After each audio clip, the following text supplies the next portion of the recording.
It's 10 o'clock. This is Sky News at 10. Our top story. Vladimir Putin warns European nations he's ready for war as he accuses them of trying to scupper Ukraine peace talks. Hillsborough families hit out after being told 12 ex-police officers won't face any sanction over the disaster, but would have done if they were still serving today. The Justice Secretary confirms plans to scrap some jury trials in England and Wales. The report prompted by the killing of Sarah Everard warns that sexual offences do not receive the same response as other serious crimes. Plus, tributes to the England cricketer Robin Smith, who has died at the age of 62. And we'll take a first look at tomorrow's front pages. That's coming up in our press preview from 10:30 right through to midnight.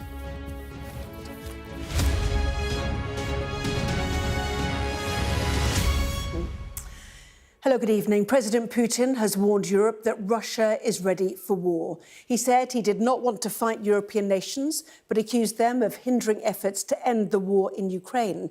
Mr. Putin was speaking shortly before meeting senior American officials tonight in Moscow for talks aimed at agreeing a ceasefire deal with Ukraine. Sky's Ivor Bennett reports now from the Russian capital. For the Kremlin's American guests, it was the full VIP treatment. A motorcade through town, lunch at a Michelin-starred restaurant, and even a stroll around Red Square.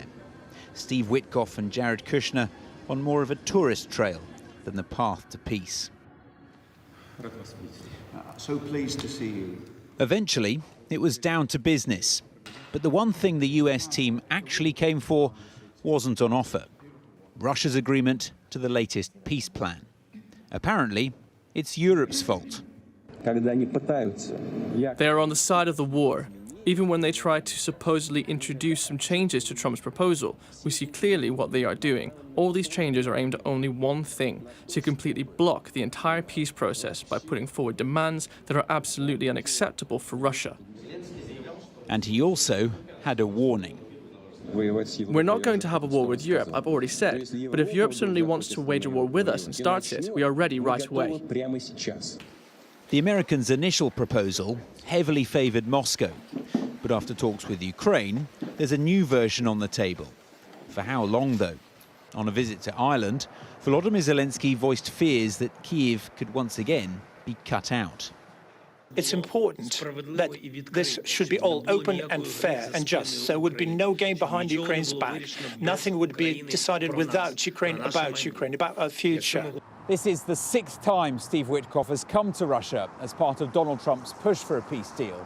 But instead of flying back with concessions from the Kremlin, he's always returned home with conditions. And this time doesn't appear to be any different. And here's why. On the battlefield, Moscow says it's on the ascendancy, claiming to have captured the key town of Pokrovsk. Vladimir Putin is trying to assert Russia's dominance and reinforce his demands. So what do Muscovites think of their president's approach? He's really great, brilliant, because we're all for Putin. God grant him health for many years. We'd be lost without him. I think it's necessary to do some compromise, because we must to have compromise to make a peace. Compromise on all sides? From all sides. There's no evidence of that from Moscow. Outside the American embassy, the symbols of Russia's war are proudly on display. A case of diplomatic trolling. And it seems they'll stay here for some time yet. Well, Ivor joins us live now from Moscow. Another great long meeting then with the Americans, Ivor, just broken up. What are we hearing now then about how it went? Yeah, that's right, Anna. It's finished around half an hour ago, so it lasted over 5 hours, finishing well after midnight.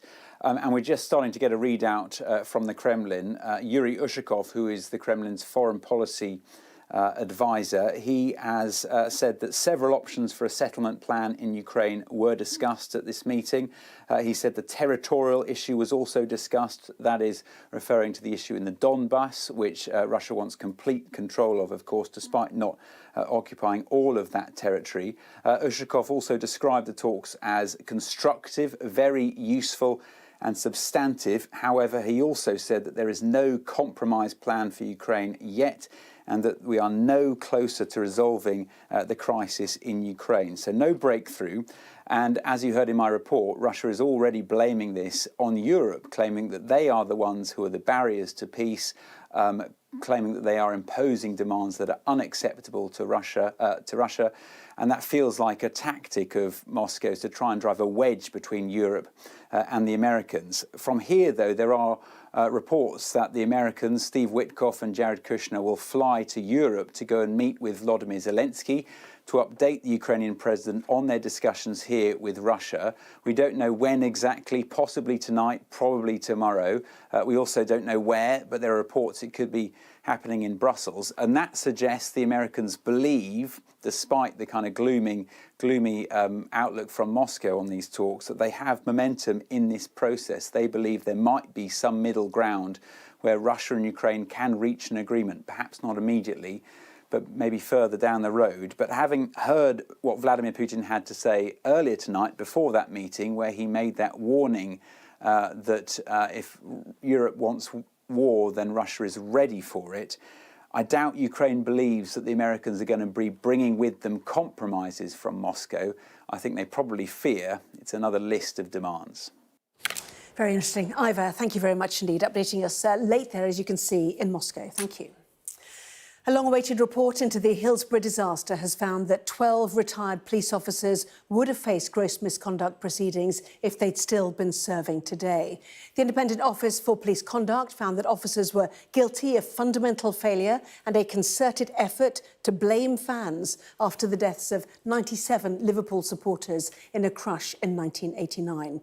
Families of victims have dismissed the report, saying it's a bitter injustice that no one will be held to account. Our chief North of England correspondent, Greg Milam, reports. For the families of the 97, it's been a long fight to get to the truth. The role of the police central to their search for justice. And after 13 years, the police watchdog has completed the largest ever independent investigation into alleged police misconduct and criminality. I can only assume that there was overcrowding, and as they tried to come out from behind the barriers... It found South Yorkshire Police fundamentally failed in its planning for that match, its response to the unfolding disaster, and how it dealt with supporters and families searching for their loved ones. It names a dozen officers who'd have had a case to answer for gross misconduct if they'd still been serving. Among them, the then Chief Constable Peter Wright, for his part in deflecting the blame away from police and towards Liverpool fans. He died in 2011.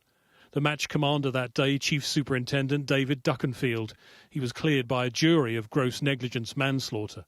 And Sir Norman Bettison would have had a case to answer for alleged dishonesty about his role that day while he was applying to be Chief Constable of Merseyside. No officers, though, will face any action as a result of this report. The professional standards in place at the time were very different. The law is different now, where officers who have retired can face gross misconduct hearings. That's been a really significant change. And I think what our report really shows is how difficult it is when organisations prioritise defending their reputation rather than openly and immediately admitting the mistakes that they've made and working to put those right. It is very difficult to unpick that so many years later and deliver the accountability that people deserve. For the families of the victims, among them Margaret Aspinall, who lost her son James, the lack of accountability is hard to take. All of those 97 who died unlawfully killed, and yet not one person's being held to account. To me, that's a disgrace. We're not here on behalf of Hillsborough. We're all sitting here to change things for the good of the country, for the good of the nation. Teenage sisters Sarah and Vicky Hicks were among those who died. For their mother, this report offers little consolation. I can't believe, having seen the 370-odd page report, How on earth can it have taken them 13 years to write this when there's very little in the report that I didn't already know? It's not really, in my opinion, what I've read so far, telling the families anything. One result of Hillsborough will be a law compelling public officials to be truthful with investigations. For the family of Andrew Mark Brooks, that, like this report, is not enough. Nothing will ever change. Nothing will ever change. There'll be another cover-up. There'll be, another disaster. And I think until things, change at the very top, and I include MPs, I include, chief constables, CEOs of organisations, until they're the ones who stop protecting and stop covering up from themselves. In a statement, the current Chief Constable of South Yorkshire Police said, "I fully accept the IOPC report, which highlights a litany of failures, and am so deeply sorry for the pain and heartache caused. The report is clear that people attended a football match in Sheffield and therefore they were in our care. The force failed them and also failed their loved ones in the days, months and years after. This will always be a point of deep regret and shame for South Yorkshire Police." Nearly 37 years on, for many, that justice they sought remains elusive. Greg Milam, Sky News. The Justice Secretary has confirmed plans to scrap jury trials in England and Wales for crimes which carry a likely sentence of less than 3 years. David Lammy says the move is part of an effort to tackle unprecedented delays in the court system. But criminal barristers say the proposal will bring a wrecking ball to a system that is fundamentally sound and has been in place for generations. Sky's Dan Whitehead has more. The long wait for justice is something Peter is all too familiar with. Sexually abused as a teenager, his attacker was sentenced 12 months ago. But that was more than 8 years after he first went to police. I spoke to them, and then there was 8 years of delay and mistakes and things that went wrong, all through no fault of my own, all systems that didn't support each other. And it was terrible. I felt like 8 years of my life were almost put on hold. It's this constant state of turmoil and stress, and almost, it's like if anyone's experienced grief, it's grief you can't ever get closure for because it hasn't finished.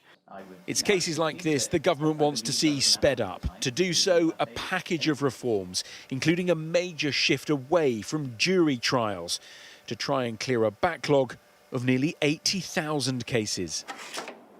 We now face an emergency in the courts, and we must act. As Lord Chancellor, my responsibility is to ground reform in the rule of law and the right to a fair trial. We will ensure cases are dealt with at the right level, proportionate to their severity, and deliver the swifter justice victims deserve. The proposals will see jury trials scrapped for defendants where a likely sentence would be under 3 years. The most serious indictable cases, including rape, murder and terrorism, will continue with juries. In so-called either-way cases, defendants will lose the right to choose to be tried by jury. Instead, judges and magistrates will make that decision. Courts will also have more sitting days, so they're open for longer, with a £550 million package to support victims. There'll be more powers too for magistrates' courts. The Crown Court here in Bristol, where the backlog is much worse, is around 500 metres over there. To tackle the problem, the Justice Secretary is going to give the magistrates down here the power to hand out even longer sentences, from the current 12 months to up to 2 years. But there are concerns and critics who feel reducing jury trials won't solve the problem. There's no evidence that removing jury trials will actually reduce the backlog. There's plenty of evidence that improving efficiencies in the court system by investing in it properly and removing cases from the backlog that should not be there will reduce it. We'd rather see those steps taken first than making such a constitutional change. Worries too that judges could face intimidation. Judges would be susceptible to a certain degree of subliminal pressure from the areas in which they sit. They would be recognised, they would be known, they would be subject to potential abuse in a very divided society that we live in. And in fact, juries are not subject to that. All these changes come as the Justice Secretary admits another 12 prisoners have been mistakenly released in the last 3 weeks. As court cases are sped up, that could shift pressure onto a prison system already at breaking point. Dan Whitehead, Sky News, in Bristol. A major report into women's safety has concluded that sexual offences do not meet with the same response as other high-priority crimes. The Angelini inquiry, set up after the rape and murder of Sarah Everard by an off-duty Met officer, also found that a quarter of police forces lack basic policies on dealing with sexual offences. The chair of the inquiry says urgent action is needed to prevent further violent sexual attacks against women and girls. Katie Barnfield reports. You wouldn't believe the amount of people who are drunk and go in for a kiss or a hug and stuff. It's so degrading, especially if you've got a crowd of people watching. Busking in cities like Liverpool, musician Amy Alex gets so much unwanted behaviour, she started posting it on social media. You put money in this thing doesn't mean I have to give you a hug. Again, just got really close, started trying to touch me unconsensually. What's that? You just wiped on me. That was wet. When I watched it back, you can hear him say pee. So he said, "I've wiped pee on you." Pee, and I was watching that back, editing it, my jaw just dropped and I was horrified. It's not right, and it used to upset me a hell of a lot more than it does now. When I was 21, 22, 23, when I started doing this, I used to go home in tears. It's been 4 years since Sarah Everard's murder and the outpouring of anger it caused about women's safety in public places. Her mother, Susan, said the brutality of her death still haunts her family, saying, "When I think of her, I can't get past the horror of her last hours. I'm still tormented by the thought of what she endured." Now the inquiry into Sarah's death has found sexually motivated crimes against women are still not prioritised, and not enough has been done to help women feel safe. Women change their travel plans, their routines and their lives out of fears for their safety in public, while far too many perpetrators continue to roam freely. Women deserve to feel safer. So one of the things that we hand out to the women are safety alarms, but it's really handy to just kind of keep on your keys, on your person. These lunch clubs are a safe space for the members of Tomorrow's Women, a Wirral charity offering support for everything from domestic violence to harassment in public. We gave the women a camera and asked them to take photographs of their experience as a woman. You often find with a sexual assault case, the first question can often be, what were you wearing? And it really doesn't matter what the woman was wearing. Every woman knows this when they're walking home at night. Yeah, it's a very normal thing for a lot of women. Something a lot of women worry about, including me, is going out for a run alone in the evenings, especially when it's so dark like this in the winter. At Girls on the Go, they started a women's-only running club for exactly this reason, to get some safety in numbers. Had a couple of incidents like catcalling, some people almost like trying to chase you, trying to offer you a race. The second you touch your toes or you go into a squat, whistles out of cars, horns being honked. Every single girl here will have some form of experience around sexual harassment. The Angelini inquiry found there are still problems with how police deal with sexual crimes, including non-contact offences like harassment, with a quarter of forces not having basic policies in place. We are told frequently by women and girls, and in this report, that they are likely to change their behaviour in order to feel safe. For too long, this has been seen as inevitable. It is not.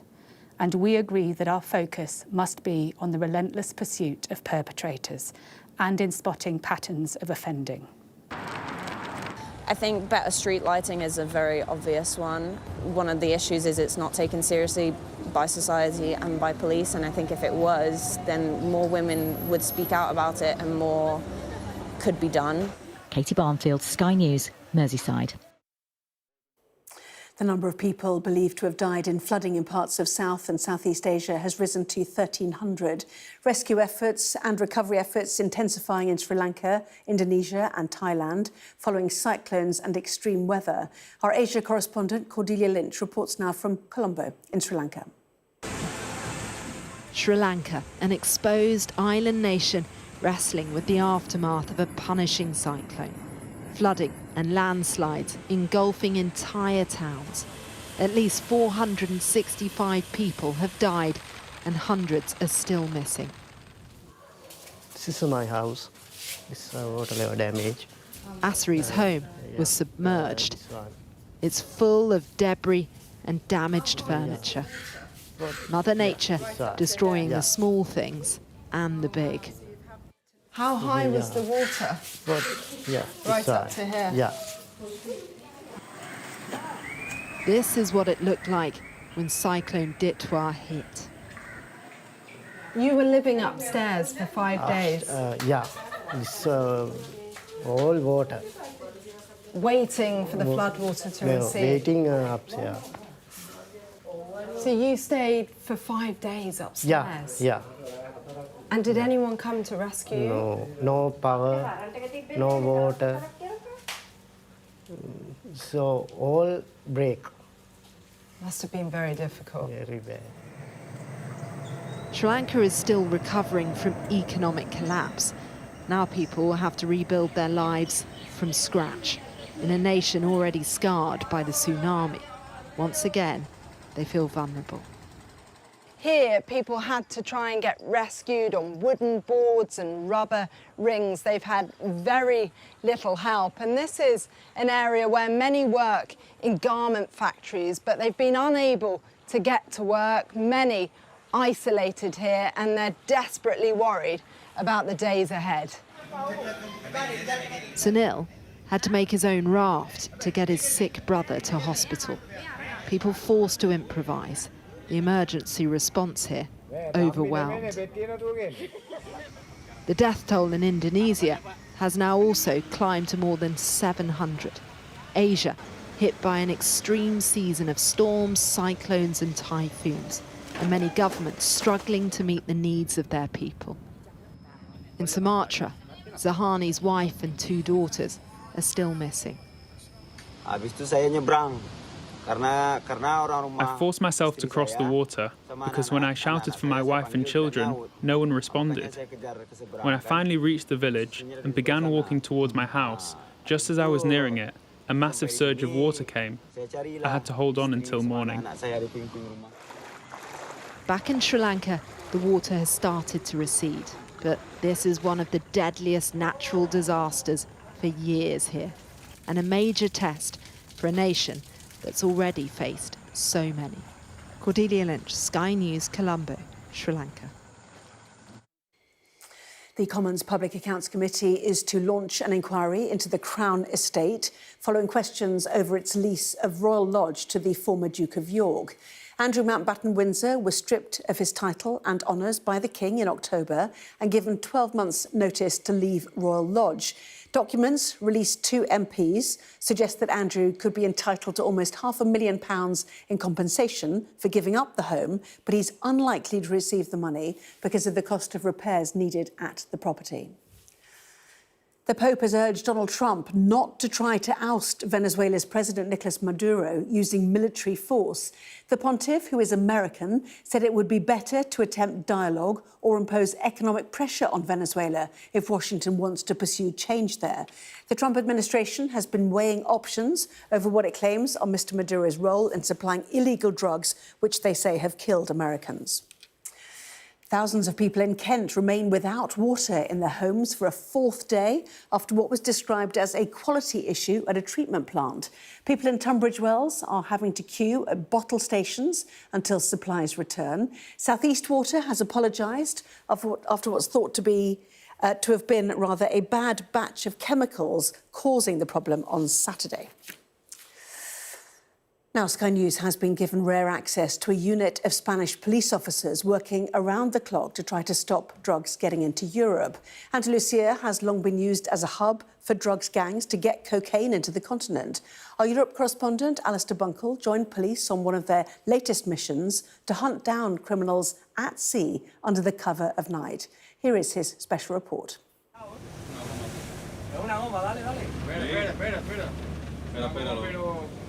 It's midnight and we're at sea hunting for drug smugglers with an elite unit from the Spanish police. The narco boat has come from North Africa.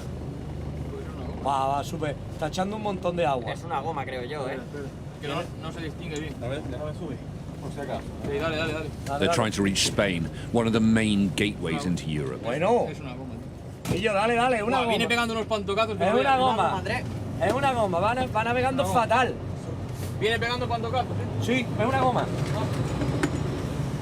the seat behind us, an officer is tracking the smugglers through an infrared camera. We're moving fast, off the Strait of Gibraltar, a busy stretch of water only 8 miles across at its narrowest. It is a race, and the odds are against us. So we're going 43 knots, they're going 50 knots, and this is the chase. And the smugglers will know exactly where they are. They'll know where Spanish waters end and Moroccan waters start, and they will go back into Moroccan waters. And at that point, there's nothing that the Spanish police can do. The police unit works in the dark. It is almost pitch black on board. This is the most dangerous moment as the two boats close in at speed. We're just about to see for ourselves the risks they take every single night.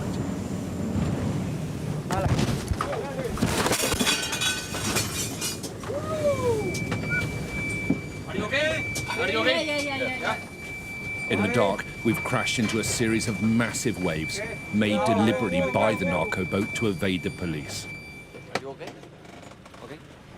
It's worked. We watch them escape. We hit some enormous waves. I'm guessing the wake of the boat that we were chasing sort of threw this thing all over the place, and threw everything up in the air, so they've had to sort of call it off for now. The smugglers are becoming increasingly bold. They will do anything to avoid being caught. The Spanish police are armed. Shootouts at sea do happen. Usually they run away. Yeah. Usually, but not always. Yeah. Sometimes they try to hit us. As he said, we must respond. Yeah. How do you respond? Our guns. Yeah. Earlier this month, police intercepted a narco sub off the coast of Portugal. The cramped vessel had crossed the Atlantic with 1.7 tons of cocaine, a potential street value of well over £100 million. The journey can take up to a month. They surface out to sea and transfer their drugs cargo to the smaller rapid speedboats for the final bit of the journey into shore. Last year, almost 30,000 people were arrested in connection with drug smuggling in Spain. Once the cocaine is on land, it can be on the streets of the UK and other European cities within 24 hours. Through an intermediary, we've been sent a location to meet a cocaine smuggler on the Atlantic coast. He says he is the head of the biggest smuggling cartel in Spain. He only agrees to speak to us if we change his voice and don't show his face. It is not just the police he is worried about. If his gang know that he has met us, his life is at risk. We are very busy at the moment. There's a lot of work. Latin American narcos are crazy for this area. And where is most of it coming from originally? The cocaine comes from South America, crosses Africa, and reaches here. And it goes to where? It stays in Spain, or it goes across Europe? Cocaine from here goes everywhere in Europe. That's the point. A few weeks ago, 5 police officers were shot and wounded during a drugs raid on a warehouse not far from where we met the smuggling boss. Spain's police union has said that the country has lost control and that the area is being colonized by traffickers. How often are you bringing cocaine and hashish in? Is this every day, every night, or a couple of times a week? How often is it? Our smugglers work every night, of course. There aren't shifts. Even as I'm currently speaking with you, there are narco boats full of drugs going in that sea. This is how it works. There are so many smugglers in this part of Spain that the police call them the mice. It is a non-stop war on drugs against gangs that are richer, bigger, and better equipped than even the police themselves. Alistair Bunkle, Sky News in Andalusia, southern Spain. Tributes have been paid tonight to the former England cricketer Robin Smith, who has died at the age of 62. Smith was a member of the squad that finished as runners-up in the 1992 World Cup and played 62 Test matches for England. His family said he passed away unexpectedly at his home in Australia on Monday. His former teammate Kevin Jones said Robin Smith had been a formidable batsman. In an era, late 80s and early 90s, as you can see there, where the West Indies had many, many fearsome bowlers.